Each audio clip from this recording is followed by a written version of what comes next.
Okay, alright. Hey guys, welcome back to BWDT. We're ISUGDC, as always.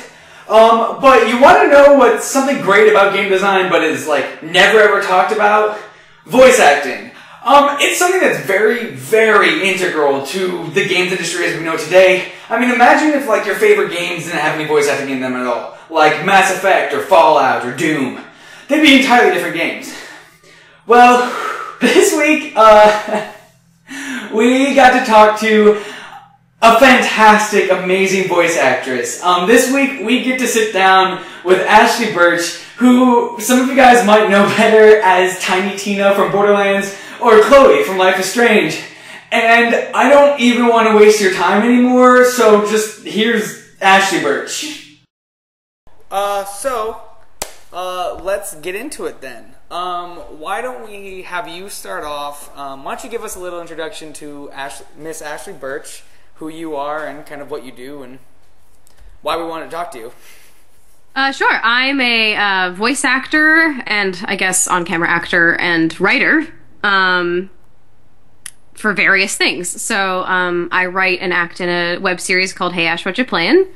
I also write for Adventure Time and Rocket Jump, and I voice acted in stuff like Mortal Kombat and Borderlands 2 and Life is Strange and other things like that. And awesome. I'm assuming I'm actually doing. Why do you want to talk to me?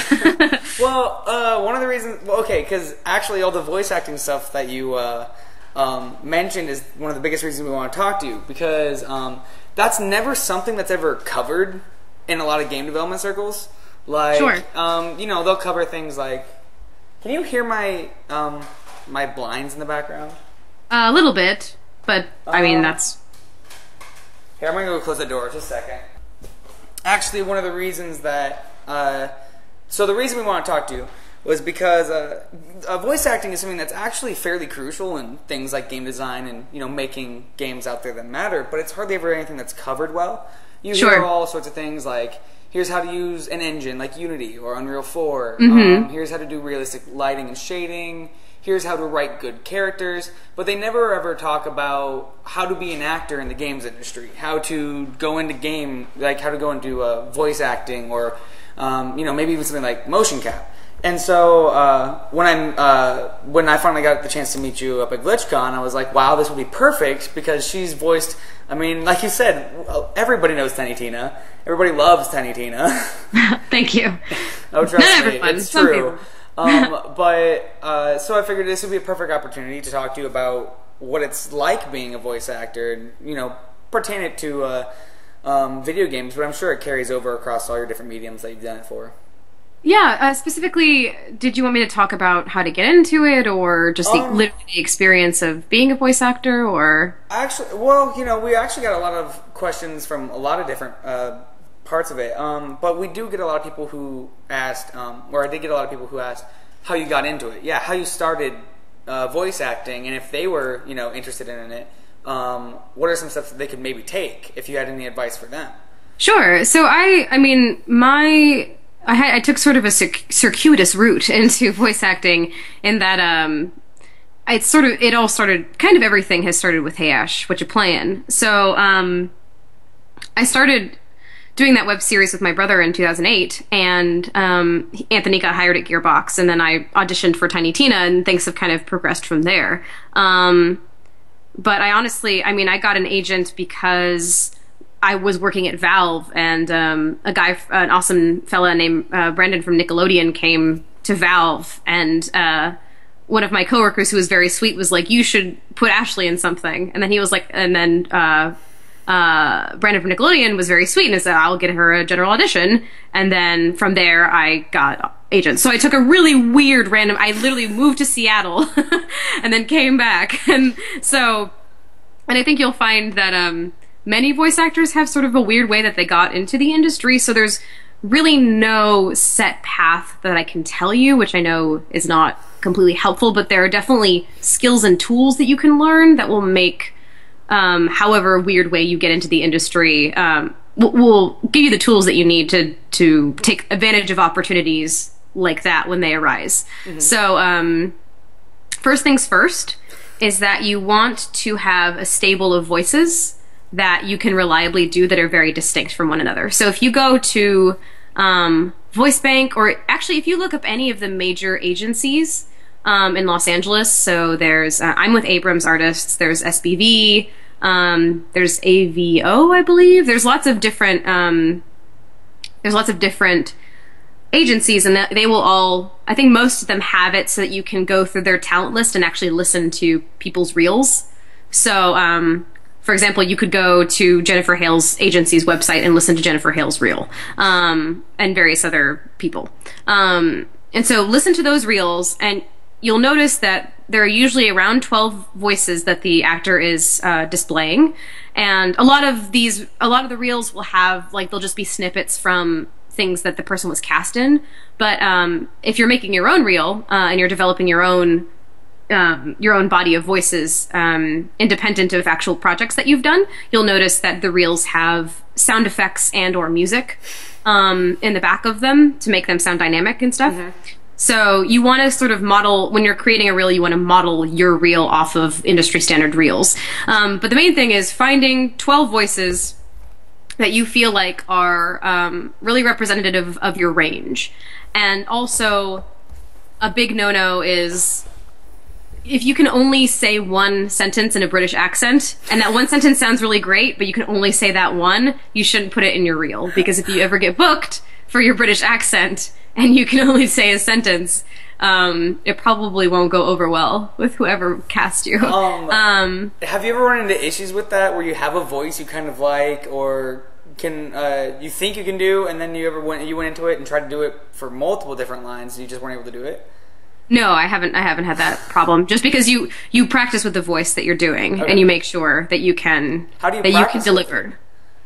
So there are lots of different ways. I mean, you can find monologues, you can literally read a cereal box, you can, if you're a gamer, you could, I actually heard a good suggestion from another voice actor who, unfortunately, I forget who it was now, but if you like to play, like, SNES era RPGs, like any Final Fantasy games that don't have voice acting in them, you can try to create different voices for the different characters in the game. So literally read their dialogue out loud and try to find a voice that fits their personality, that sounds distinct from the other characters of that gender in the game. And so that's the primary way that you want to start, is that you really want to start developing your voices and find your range, and you can construct a reel that, you know, might not be the most dazzling thing ever, but it'll be functional. There are lots of mics available online that aren't horribly expensive. Lots of people use Snowball microphones, which will, you know, they're microphones that'll run you hundreds of dollars, but Snowballs are pretty affordable. And once you have your reel, and it's all spiffy and new, you can also find, like, open source music and open source sound effects pretty easily online, if you just Google. And from there, you know, going to, I've heard a few good suggestions from other people, stuff like, if you have a university near you, reaching out to animation students who are undoubtedly making animated shorts, or maybe they're working on their theses and need voices. So reaching out to those people. There are lots of indie devs that use systems like Game Maker, that will have forums that will, you know, they'll share ideas, or like on Reddit or whatever, and you can always go to those places and be like, hey, I'm an aspiring voice actor, here's my reel, if you ever want voice acting in your game, like, let me know. And the main thing to sort of be aware of, I mean, it's changing, I think, because the internet exists, but the primary places to do VO for games, well, the one place to do VO for games is in Los Angeles. If you're more interested in, like, commercial work and stuff, there's a lot of that. And I think some animation, there's opportunities for that in New York. Obviously, if you're Canadian, Vancouver is a big hub for voiceover. And if you're into anime, it's sort of Texas or Los Angeles. So Texas, really? Funimation is in Dallas. Oh, so. Okay. I've heard of Funimation. Yeah. So it's something you have to sort of be aware of, and yeah, it's something to also be aware of if you have never done voice acting before and maybe you've acted in plays or on camera, is that it's very different. So there are some games that I've done that have had group records. Like there are some segments of Life is Strange where Hannah, who plays Max, and I were in the booth together and we got to act off of each other. But most of the time you're going in and you're by yourself. So you're constructing the scene, the context, you're literally filtering everything. Sorry, I need to turn my fan off. My bad, I thought I did that. You're fine, don't worry about it. Yeah, so you literally are reliant entirely. I mean, you will have a director there, obviously, but you kind of have to construct the scene completely within your own mind. And if it's not something that you've done before, it could be disorienting. And you know, there are obviously classes you can take that will teach you skills and techniques for working in voiceover specifically. But it's not something necessarily that if you already act and you have other experiences acting will immediately translate. So don't feel too weird if you know acted in a bunch of plays and stuff, and then as soon as you step in front of a microphone, you're like, you know, and don't know what to do. Because voice acting sessions also can tend to move, depending, can sort of move at a sort of a fast clip, and you want to provide lots of variation in your performance, and not just sort of give the same read over and over again. So there's lots of different things to consider when you're voice acting versus when you're doing on camera. But yeah, the base level thing is definitely find your range, and then reaching out to people like animation students or game devs that are just starting out too, or if you go to cons, like finding people that are making content that requires voice acting and reaching out to them is a good way to get started. Going back a little bit, you mentioned like the difference between doing it solo in the booth and group recording. Actually, which one do you prefer? Which one have you had more luck, or was it more fun to do it as the group? What's your opinion on like the difference between those? It's just a different experience, you know. It's fun and challenging in different ways.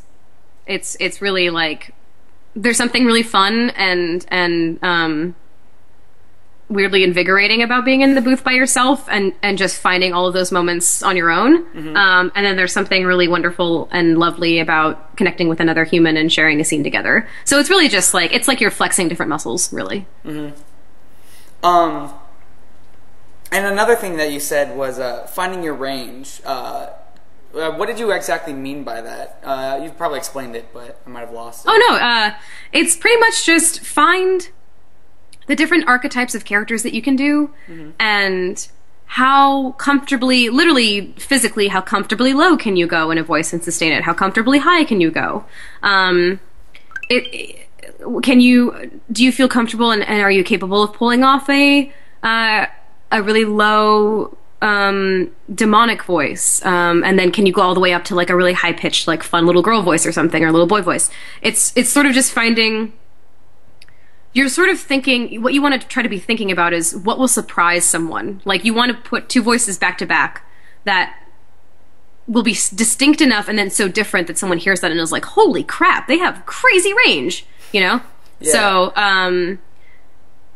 for example, for me it might be something like me being in a military game and then me being like a sweet little girl. So you know, showcasing that I can do the tough, like brutal, deep voice, like get down kind of stuff, and then also the like, hi, how are you kind of is like, you're just trying to illustrate like I can do a lot of different things. I am versatile, and I will, you know, be able to be flexible and quick on my feet and whatever in the booth. So what's your range? Have you figured that out a little bit? You know, like what are your two spectrum ends? Well, I guess I kind of just did it in a way. I don't know if that's my full range. I realized after I asked that, I was like, wait a second. But, I guess you could talk about how you found that then. How did you go about finding, how did you experiment? What did you do on your own to kind of figure out what your range was? Well, I naturally have sort of always been making weird voices my entire life. So a lot of it I sort of already had keyed in. But I started experimenting with archetypes primarily. So there are different types of archetypes you'll find a lot in animation or in games. Like sort of ranges of voices. So, you know, in games you might have like the commander sort of voice, or maybe like the villainess sort of voice. And so just trying to mess around with those and finding, like this is, you know, I can go this comfortably low and sustain, you know, aggression or whatever in this way through this voice. And then, you know, the opposite spectrum of that probably being something high pitched and innocent and naive, which you'll find more in animation. So it's also through the process of, as I was developing my reel and all that kind of stuff, I was experimenting with that range. And then also through the process of auditioning, I found voices. Because you know, when you're auditioning, you're obviously trying to find a voice that fits the character and the type of character. So, trying to find a voice that fits, especially characters that have, you know, interesting nuances that are maybe a typical type of archetype with a twist, and like trying to find ways to subtly alter your voice that makes it seem to fit that character a little bit more. Yeah, it's all just experimentation, and a lot of it, you know, you might find is sort of, you naturally have a sense of it because when you're messing around with your friends or you're writing stories or whatever, you have a lot of voices that you already know you can do. Mm-hmm. But yeah, it's also just honing in and developing them to make them as strong as they can be. Yeah.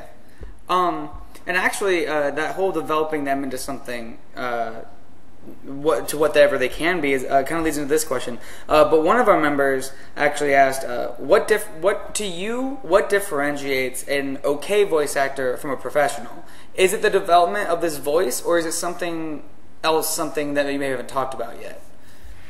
Well, that's an interesting question. I mean, the main thing is, like, you have to be able to... It's hard to articulate what makes... It's essentially asking what makes a good actor.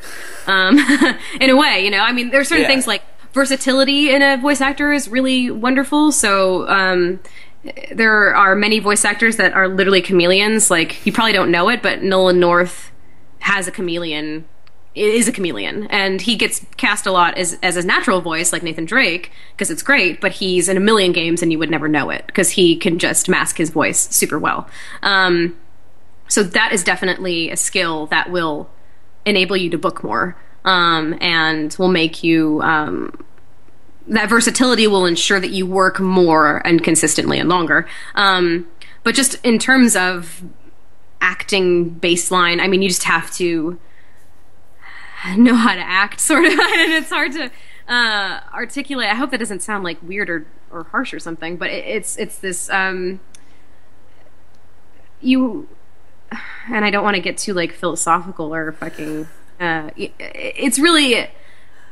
Any character you play has some degree of truth to them, even if it's a silly, really broad, cartoony character. You're finding that somewhere in yourself. The way you developed that voice has a truth to it. Where it comes from in you has a truth to it. So it's really... It's the dedication to expressing something and being willing to be vulnerable and committing fully to a performance.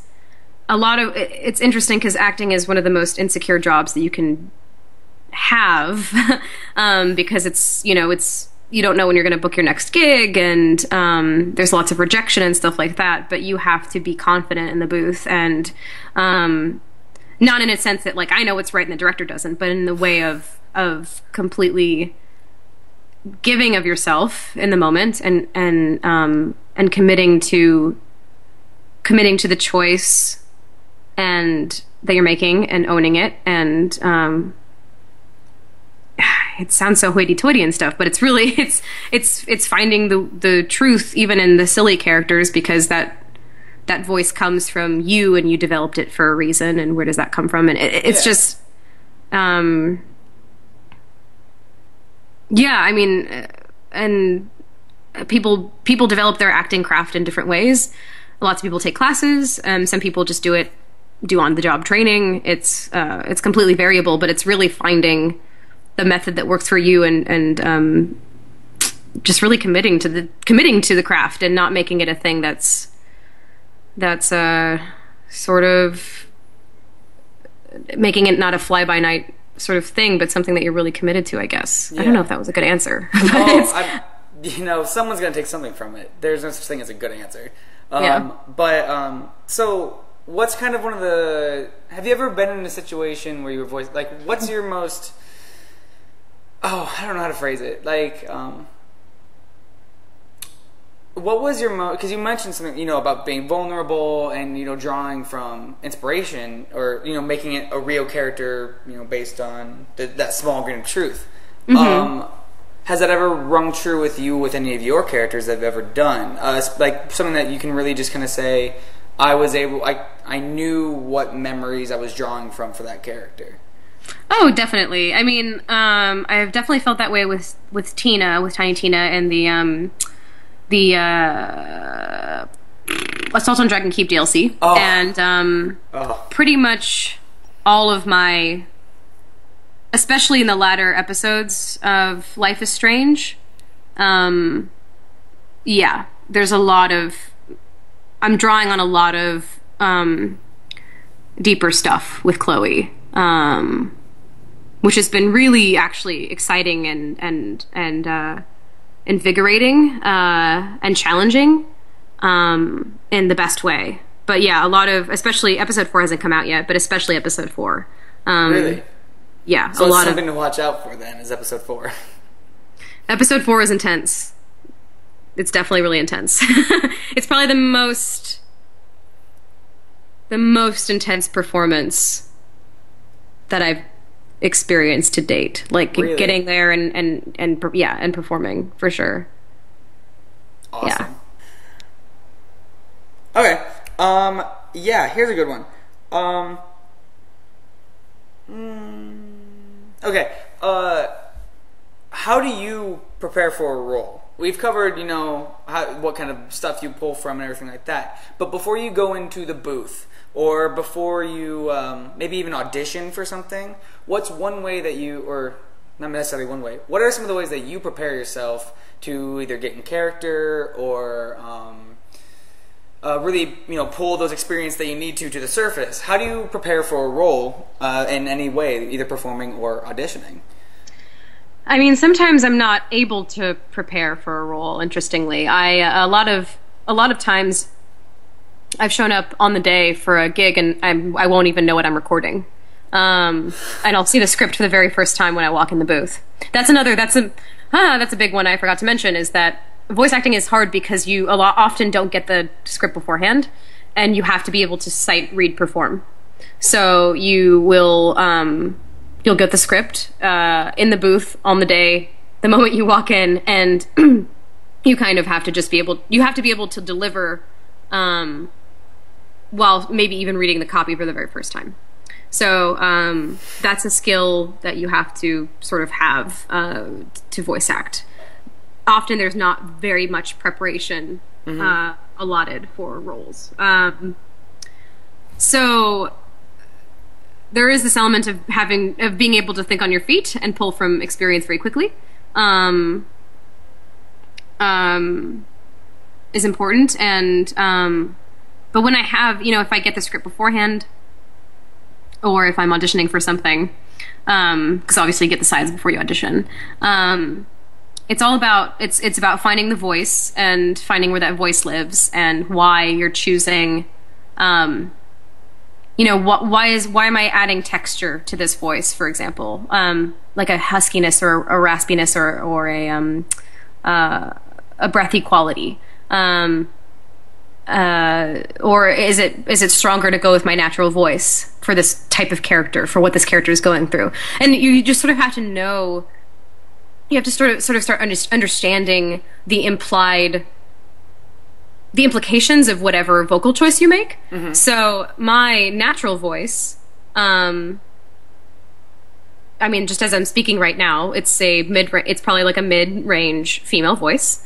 If I'm auditioning for a young woman that's very optimistic, I might use my natural voice, but I might make it a bit brighter. And it's all in just sort of the performance, the emphasis. But if I am auditioning for maybe like sort of a blasé, like maybe a more angsty character, I might put some huskiness in it because I just don't really care. It's whatever, you know. It might be a little bit more gritty. The implications being that like you have certain associations with huskiness, or breathiness is a bit naive or scared maybe. So there's just different elements, different qualities of vocal texture that have sort of emotional implications. So making those choices based on, because sides will give you like the backstory. Some sides are like really, really detailed. Some don't really give you that much to go off of. But you sort of read the backstory to the character, their basic personality, and then often they'll give you like, sometimes they'll give you vocal references. So they'll say like Emma Stone, or sounds similar to Glenn Close or whatever, and you have to, you know, and you're like, okay, so they want this quality of voice, right? But if they don't say that, then it's finding the either choosing a texture or a pitch or whatever that seems to fit emotionally with whatever they've given you for the character.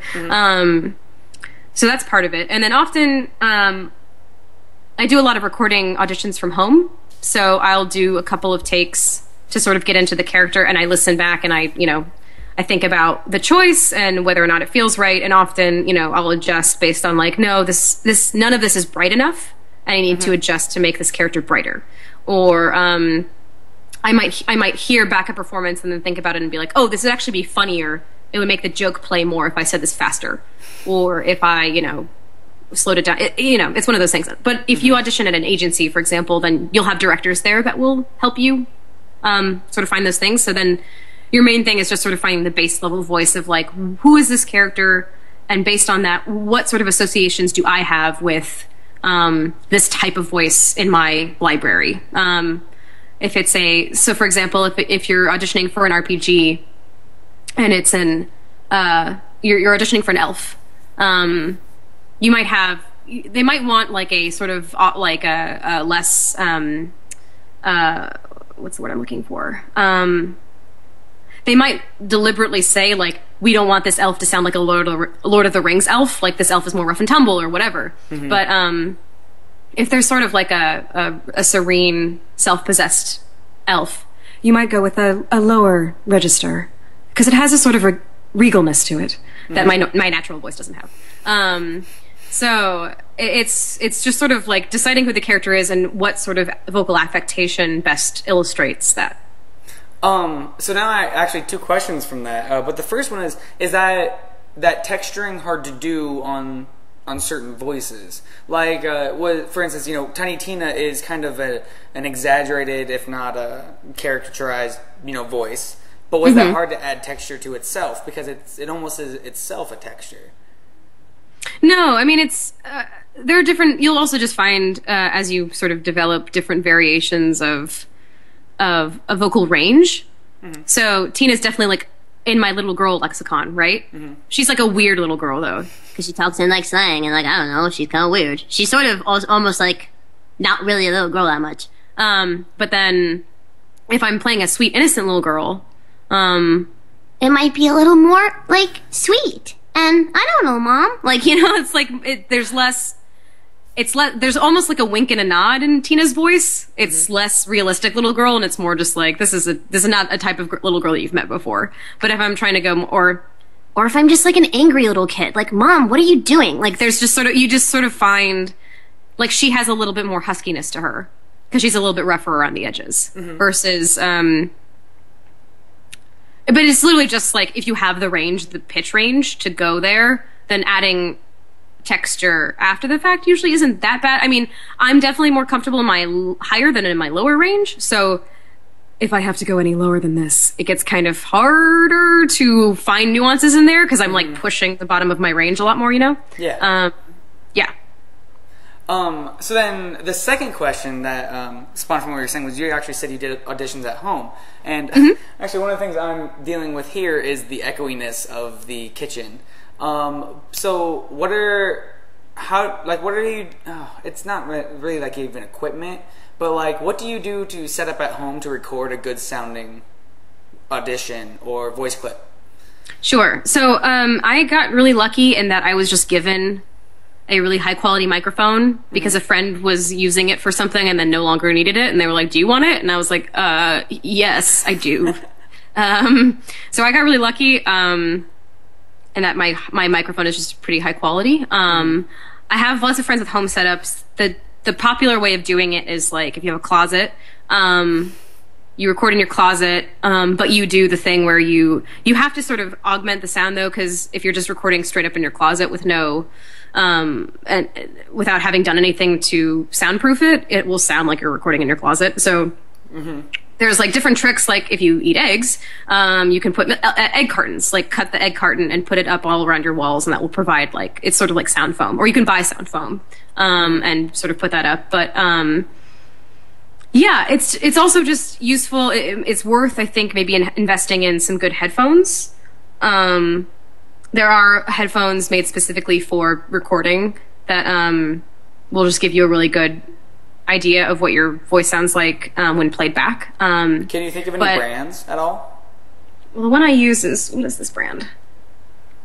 AKG. Okay. Is the one I'm currently using. Link to them or something in the description. I was just curious. Yeah, totally. And then you can record with, I just record with Audacity, honestly. Really? Which is, yeah, free to use. Yeah. Free to download. So, yeah, I mean, you'll find a way to make it work in your house or in your apartment. Closets are a popular space. I have pretty high ceilings, so my echo isn't so bad. But yeah, it's a lot of trial and error too, just based on like, because I also live near an airport, so sometimes there's just like planes, like all the time. So it'll be a little challenging probably no matter where you live, unless you live in the forest. But yeah, you'll find a way. Cool. So now actually, because you've actually done like AAA things, like a lot of the people that we get on that we're gonna be part of this project are like indie developers or some of the successful indie developers. But you've actually done like AAA stuff. So what was it like working on a AAA? Like, actually, is Life is Strange considered a AAA title, or is it under that Square Enix indie thing? I'm not sure, actually.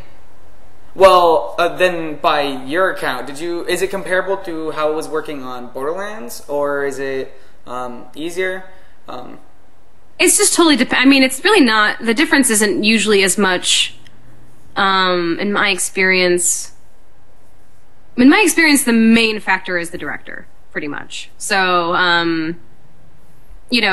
it's really, AAA games are so different and so varied, honestly. Like, some games I'll go in and it's just combat barks, and some I'll go in and it's, like, really emotional, like Life is Strange, just, like, entirely really emotional scenes. And some days I'll go in and it's a mixture of both. And it's really, the experience is probably guided the most by the director, which makes sense. But yeah, I've been very lucky to work with some really wonderful directors. But yeah, it's really not. Are you asking mostly like AAA versus working with indie developers? Well, more actually just along the lines of you could probably give some insight to what is more.